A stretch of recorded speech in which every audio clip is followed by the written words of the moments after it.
کیست؟ شیخ الرئیس بو علی سینا. همان که گفتند 7000 دینار تاوان دارد؟ نمیدونم. کار من گذراندن او از 7 آبادی و آوردن او بود. پیاده شوید.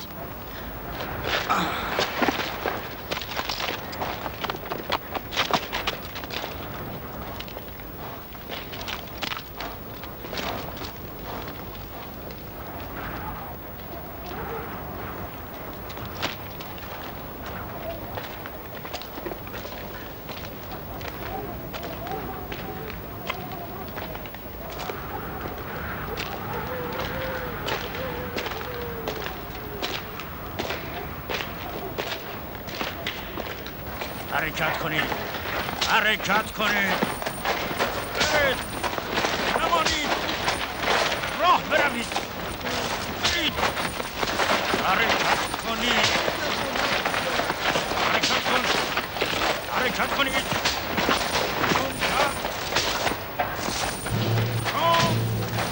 حرکت کنید. سریعتر.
عبدالله، آسمان به تمامی بی کدورت شد. شاید سرنوشت بوده که شبی در افشنده. کی می‌داند؟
ستاره مام تو از حسین مردی عالم و دانشمند می‌سازد.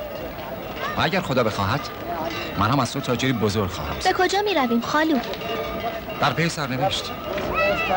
برای پدر و مادر دلتنگ نمی‌شدی؟ هم برای آنان هم برای حسین. خالیت با توست.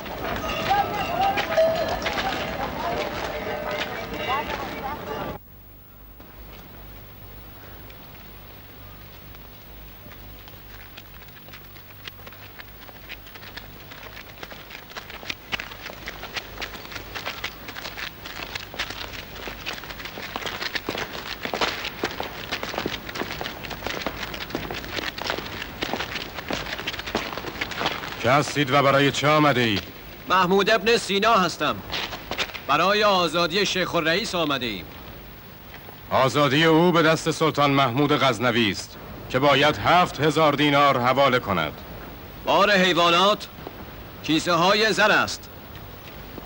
7000 سکه. فرستادگان سلطانی؟ جمعی از بازاریان همدان هستیم.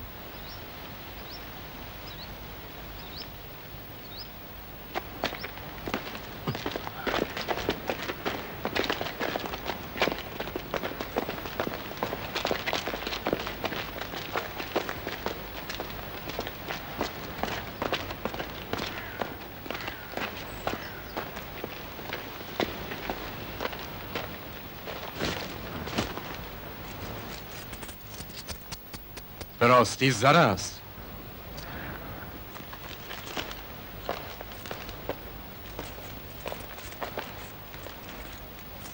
نامه ای نیز از سوی نایب الحکومه آورده ایم.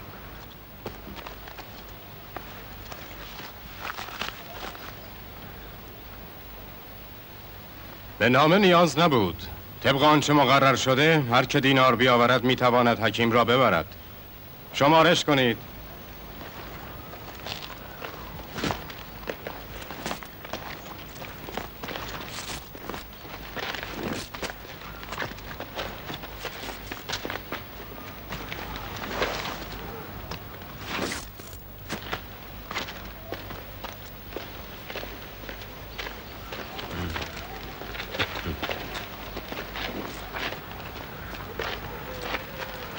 هرچه به سراپایش نگریستم ندانستم چرا باید 7000 دینار بیارزد. اگر به من بود 7 درهم هم برایش نمیدادم. ما سخنانش را هرگز در نمیابیم. نمی نماید که از زندان ناخشنود باشد. به گمانم مجنون است. دعا میخواند یا نگارش میکند. داستانی به نام حی ابن یغزان برایم خواند. تماما بی‌معنی بود. نه سلامت عقل دارد نه سلامت جسم. میگویند طبیب است، اما خود از قولنج رنج میبرد. اگر میاندیشید در این معامله مغبون شده اید هنوز میتوانید فسخ کنید. نمیاندیشیم. من آنچه شرط صدق است گفتم. خود میدانید. یکی با من بیاید و حکیم را تحویل بگیرد.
از آن سو پایین برو.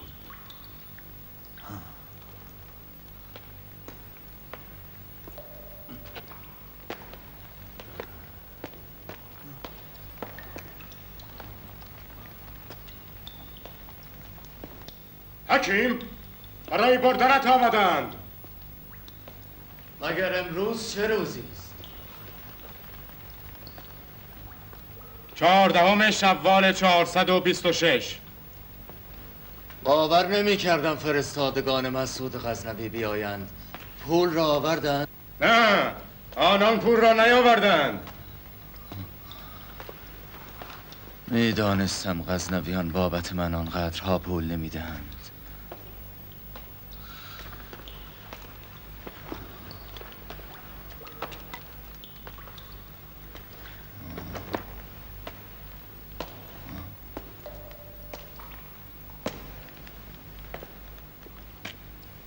من آمده.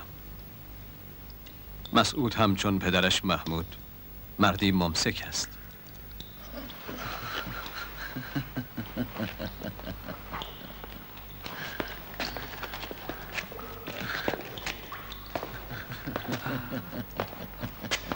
برای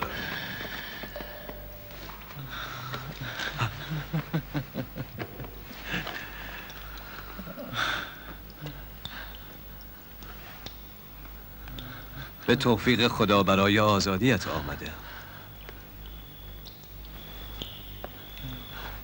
توفیق خدا با من بود که مرا یافتی، اما نمیتوانم راحت بیایم. برای آزادیم تاوان گذاشتند. بیا بنشین. تاوان تو را پرداختم. 7000 دینار؟ آری. چگونه فراهم کردی؟ بی تردید برای فراهم کردن آن رنج بسیار بردی. به راستی این همه پول پرداختی؟ آنان وقتی از تاوان من مایوس می شدند مرا آزاد می کردند. برای آنکه آنان مایوس شوند باید چند سال صبر می کردیم. همدانیان در تهیه این پول مرا کمک کردند، اما وقت بسیار صرف شد. اکنون برویم. ممکن است رأیشان تغییر کند. ممکن است فرستادگان سلطان مسعود هر لحظه برسند. سخن مسعود یک کذب تاریخی است. باور ندارم برایم 7000 دینار بدهد. وعده میدهد و اما هرگز انجام نمیدهد. پدرش محمود نیز چنین بود. اما همدانیان در باب من اشتباه کردند. من 7000 دینار تاوان ندارم. این چه حرفی؟ میدانی محمود، در بند کردن من سبب خیر شد. از شمس و دوله رستم و برایم فراغتی آمد که 3 کتاب بنگارم. در نگارش رنج بسیار بردم، اما کاغذهای اهدای تو مرا کمک کرد. ابن یغزان، کتاب الهدایه و کتاب القلنج را نگاشتم. القلنج هنوز تمام نشده، نیم روزی دیگر کار دارد یا شاید چند روز. برای نگارش وقت بسیار است. اکنون باید برویم. ممکن است رأیشان تغییر کند. ممکن است فرستادگان سلطان مسعود غزنوی با پول بیشتر برسند. نه، وقت بسیار ندارم. از بیماری نخواهم رست. باید کتاب القلنج را تمام کنم. منظورت این است که نمیخواهی به آزادی بروی؟ محمود برادرم، اکنون نیز آزادم. بگذار کار نگارش القلنج را تمام کنم. چند سالی است خود به این بیماری گرفتار آمدم. بگذار این کتاب را تمام کنم. چند سالی بود نیت کرده بودم کتابی درباره قلنج بنگارم. اکنون آن فرصت پیش آمده. حال اگر بگویی می آیم. سرور زندانبانان، می توانیم نیم روزی مهمان شما باشیم؟ دیوانگی او نیز به تو سرایت کرد؟ آری، می توانید.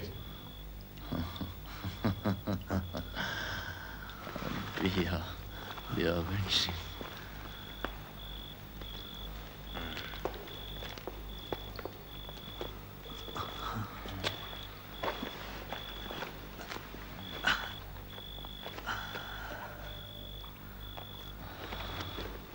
حسین برادرم، عهد کن که دیگر نزد شمس الدوله نروی، نه نزد او نه نزد هیچ خان و پادشاه دیگر. اگر تاوان مرا داده ای، شمس الدوله دوباره به حکومت خواهد رسید. عهد کن که از او بپرهیزی تا آخر عمر. اگر عمر باشد. عهد کن که از او بگریزی. عهد میکنم، به شرط اینکه سرنوشت نیز با من چنین عهد کند.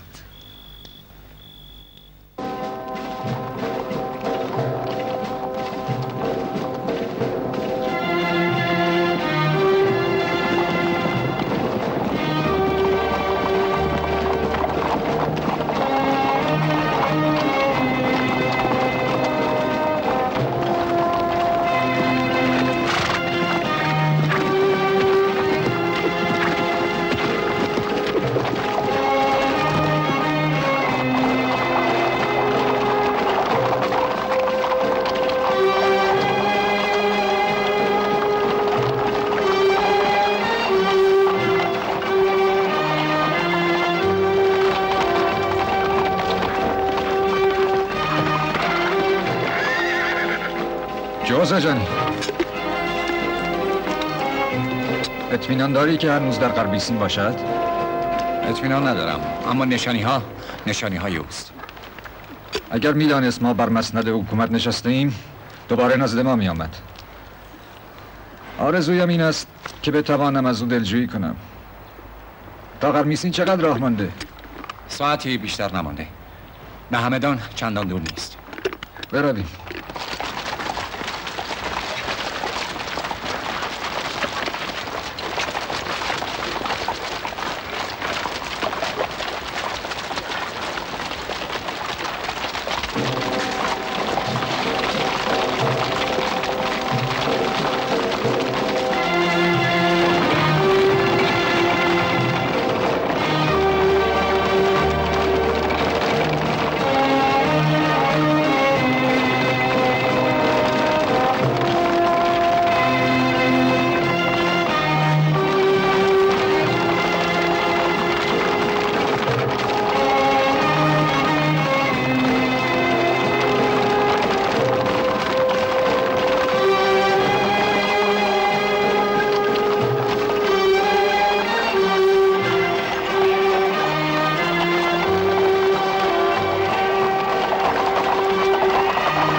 جوزه جانی، بپرس.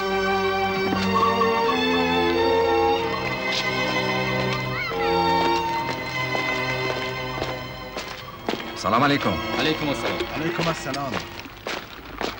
برادران، ما اینجا غریب هستیم. محکمه بوعلی سینا در قرمیسین کجاست؟ نمیدانیم. کجا نشانی دادن؟ فقط یک حکیم است با نام بوعلی سینا که در قرمیسین محکمه دارد. امیر شمس الدوله او را میخواهد. نام او را نمیدانم، ولی یک حکیم در این قریه در غرب قرمیسین محکمه دارد.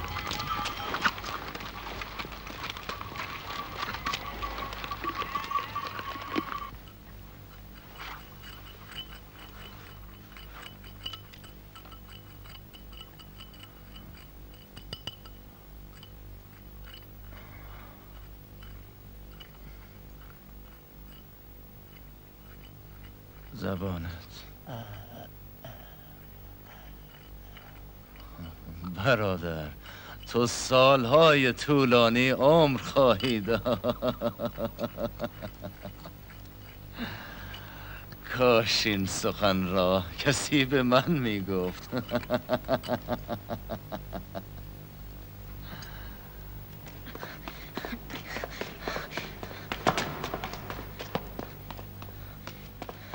امیر شمس الدوله با همراهان به قریه ما آمدند و پرسان پی شما می آیند. خیال می کنند بوعلی سینایید.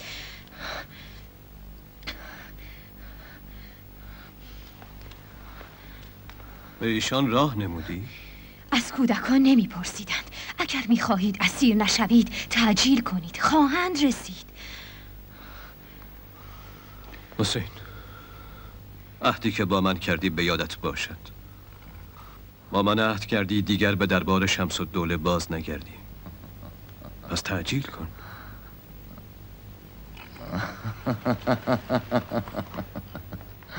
اگر چون منی بوعلی سینا باشد باید چون بوعلی سینا رفتار کند. شنیدم که بوعلی معالجه بیماران را بر تعجیل در فرار مقدم می‌داند.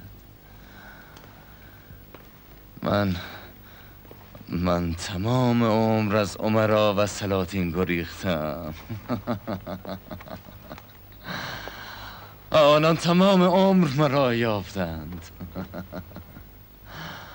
بیا مگر شما بوعلی سینایید؟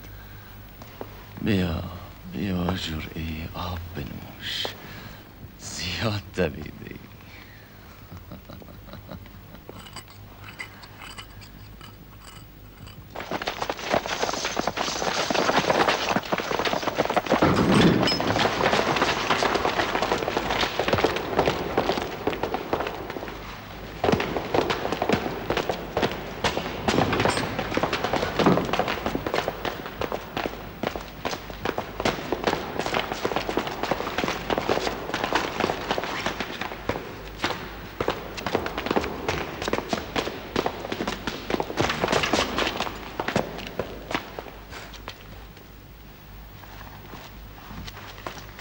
سلام علیکم. علیک السلام.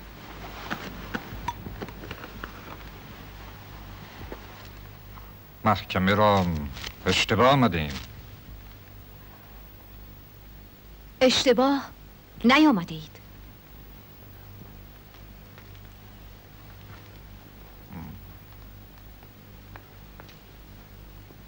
بوعلی سینا تویی؟ میخواهم بوعلی سینا بشوم.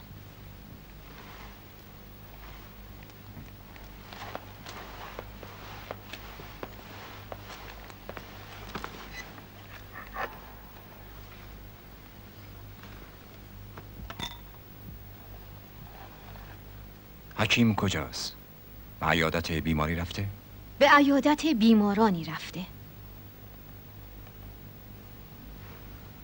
تمام قریه را باز بگردید. در قرمیسین نمیابید. او به اصفهان رفت. خبر او را در قرمیسین به ما دادند. حکیمی به قرمیسین آمد و رفت. نمیدانم بوعلی سینا بود یا نبود. هنگام رفتن به من گفت که بوعلی سینا برای تحصیل علم از قرآن و ادب آغاز کرد و هرگز تمام نکرد. من نیز میخواهم چنین کنم. میخواهم چون او شوم. قلم او را میشناسم. حکیم اینجا بوده. از آن من است. به من هدیه کرد. گفت بوعلی هیچ امتیازی ندارد بر دیگران. چون من است، چون توست. آنچه امتیاز است کوشیدن و ممارست است در راه معرفت. اکنون سر آن دارم که بوعلی سینا شوم. پس به جد میگویم که آن حکیم خود بوعلی سینا بوده. من در پی او روان خواهم شد تا کرمان، اصفهان یا هر کجا که برود. تو نیز پسرم این خامه را محفوظش بدار که بسیار گرانقدر است. نه به سبب آنکه قلم شیخ الرئیس بوعلی سینا بوده، بلکه به سبب آنچه که نگاشته است. تا چه بنگارد از این پس؟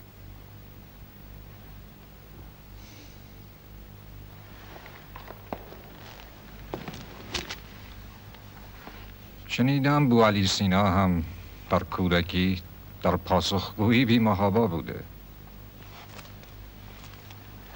برویم. امیر، مرا مرخص کنید. باید راه سفر در پیش بگیرم. باید در پی حکیم بروم. به اصفهان؟ اصفهان، عراق، شام، هر کجا که او برود.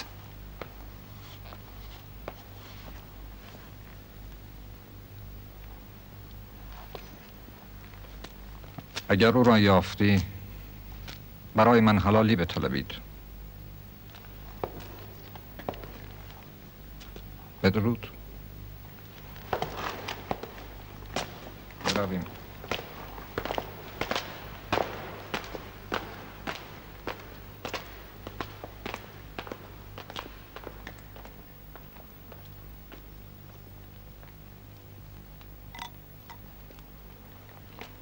تا چه بنگارد از این پس؟ آری.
اما اگر امیر زندگی خیش را بخواهد باید با پای خیش به محکمه من بیاید که میتواند بیاید.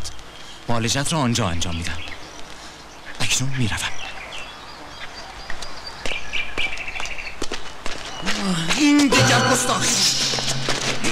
این بچه چگونه میخواد از مجازات بگریزد؟ او هیچ نمیداند گرچه با وزیر مشورت کرده است. باید او را میکشتی.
باید پاهای تو را به اسب ببندم.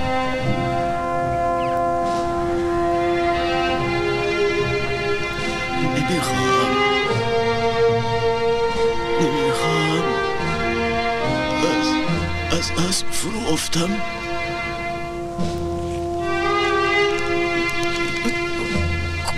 کجا هستیم؟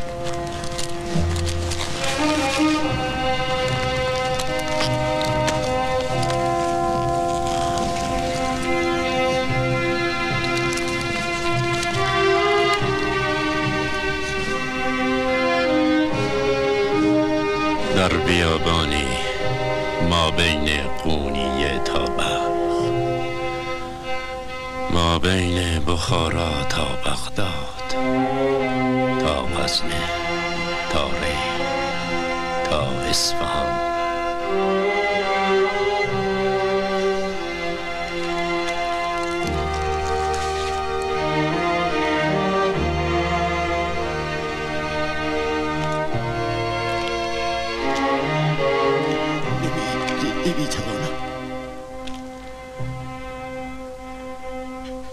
می توانی تا اولین آبادی دوام بیاوری. زندگی ما در کوه و بیابان گذشت. مرگمان هم باید در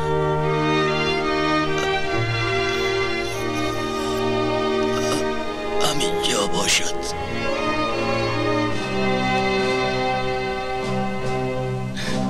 تو هم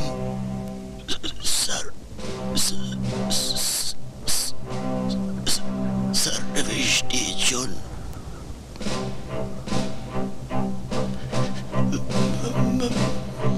من داری.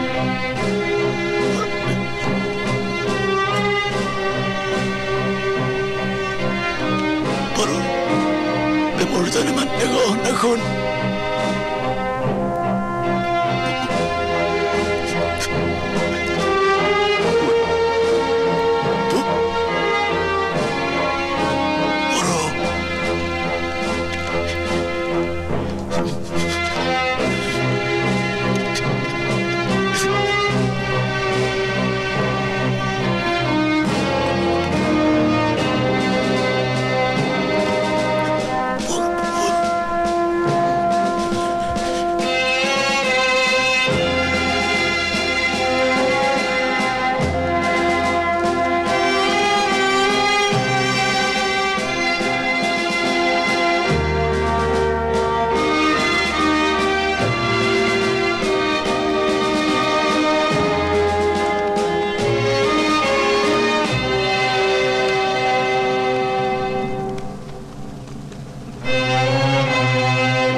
دیریست میدانم که باید رفت.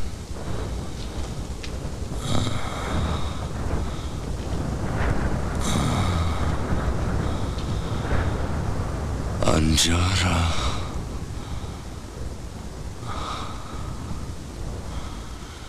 بوعلی عمر طولانی نداشت.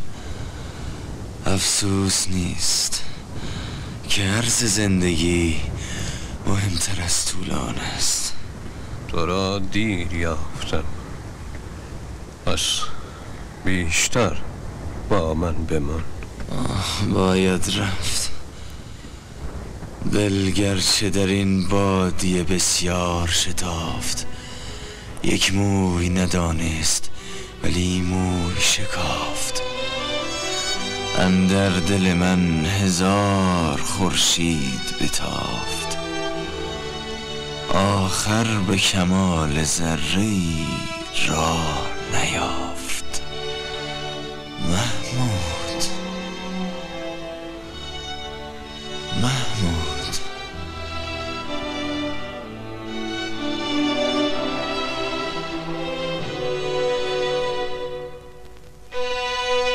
همه چیزش تمام شد. به تو میگویم محمود که اینطور نیست. او زمانی بوده است و دیگر نیست. به تو میگویم محمود که جسممان از خاک میزاید و به خاک میرود. جزئی از تن خاک میشود، اما نفس از خاک نیست که خاک شود. پس او زنده است، در آغاز زندگی است.